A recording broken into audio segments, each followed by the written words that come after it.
প্রিয় দল ও প্রিয় আদর্শ নেতার প্রতি কতটুকু শ্রদ্ধা ভক্তি ও প্রেম থাকলে মানুষ নেতার স্মৃতি বহন করে চলে আজীবন, তার জ্বলন্ত উদাহরণ গিয়াসউদ্দিন। শহীদ প্রেসিডেন্ট জিয়াউর রহমানের দিক নির্দেশনামূলক একটি চিঠি পরম যত্নে দীর্ঘ ৪৬ বছর ধরে আঁকড়ে রেখেছেন এই বৃদ্ধ। মাহফুজ রাজার প্রতিবেদনে থাকছে বিস্তারিত।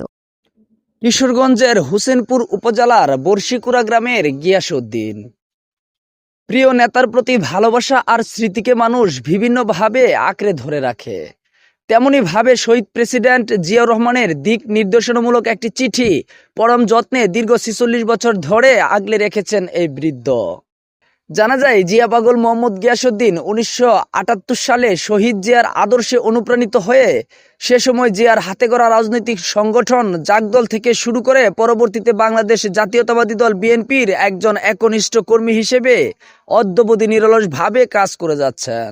কেউ তার খোঁজ খবর রাখুক বা না রাখুক, তিনি কিন্তু নিজ উদ্যোগেই পথে প্রান্তরে, হাট বাজার ও হোটেল রেস্টুরেন্টে শহীদ প্রেসিডেন্ট জিয়াউর রহমানের ১৯ দফা সহ বিভিন্ন কর্মকাণ্ডের সফলতা ও ফিরিস্তি তুলে ধরছেন। গিয়াসউদ্দিন সম্পর্কে স্থানীয়রা জানান, ছোটবেলা থেকে দেখে আসছি গিয়াসউদ্দিন একজন জিয়া পাগল মানুষ। তিনি জিয়া রহমান, বেগম খালেদা জিয়া ও তারেক রহমান ছাড়া অন্য কিছুই বুঝেন না। এমন একজন একনিষ্ঠ বিএনপির কর্মী পাওয়া বর্তমান প্রেক্ষাপটে এ সমাজে খুবই দুষ্কর। আমার বাসুরাজিন একজন গ্রাম সরকার, তাহার পরে এই বিএনপি করছে। আমার স্বামী এটা গ্রহণ করছে। আমার স্বামী গ্রহণ করার পরে ট্রেডিং দিছে কিসের ঘর, ৭০-৮০ জন মানুষ হয়েছে। পরে ট্রেডিং দেওয়া শেষ হয়েছে। পরে অনেকদিন পরে একটা সিডি আইছে জিয়া রহমানের। অনেকদিন পরে একটা সিডি আইছে। পরে এই সিডিটা দেখে হ্যাঁ মূল্যমান লইছে। এই মূল্যমান লইয়া এই সিডিটা ওহন পর্যন্ত আমার স্বামীর কাছে আছে। এই ওহন এটা নেতা ফেতা কতটাই হইতেছে নতুন, কিন্তু এরা তো থাকতো না। আমার স্বামী যতদিন আছে কতদিন এটাই গ্রহণ করিয়া যাইব। আমার চাচা যে গিয়াসউদ্দিন, প্রেসিডেন্ট জিয়া রহমানের চিঠি দেখলাম যে ৪৬ বছর যাবত না বুকে আগলে রাখছে, যত্নে রাখছেন। এই জিয়া রহমান প্রেমিক আমি ছোটোকাল থেকে দেখি।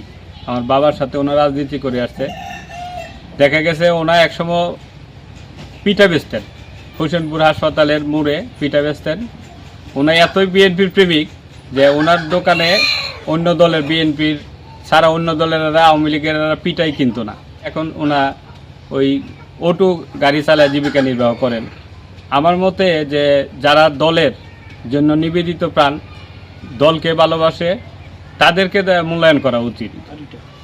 এবং এই গিয়াসউদ্দিনের কারণে আজকে এই সারা এলাকা যে এই আমাদের এই বাড়িকে বিএনপি বাড়ি বলে ডাকে। সবাই চিনে এটা বিএনপির বাড়ি, সকলেই জানে যে এটা বিএনপির বাড়ি। জিয়া রহমানের আদর্শে এই বাড়ি চলে।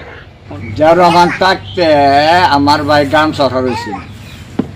গ্রাম সরকার হইলে প্রতি গ্রাম থাকিয়া একজন করিয়া বিডিবি বাজাচ্ছে, ট্রেনিং দেওয়া হয়েছে।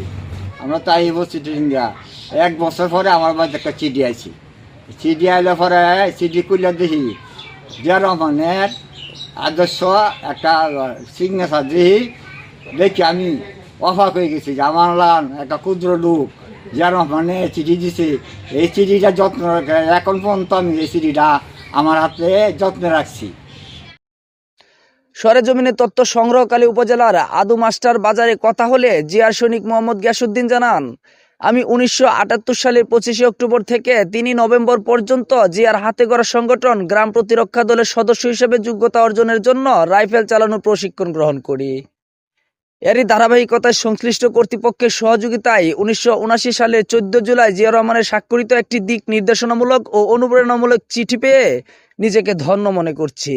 সেই থেকে ওই চিঠিটি পরম যত্নে লালন করে বিগত ৪৬ বছর ধরেই জিয়ার কর্মকাণ্ডের ফিরিস্তি জনগণের কাছে তুলে ধরছি। মাহফুজ রাজা, মুভি বাংলা টেলিভিশন।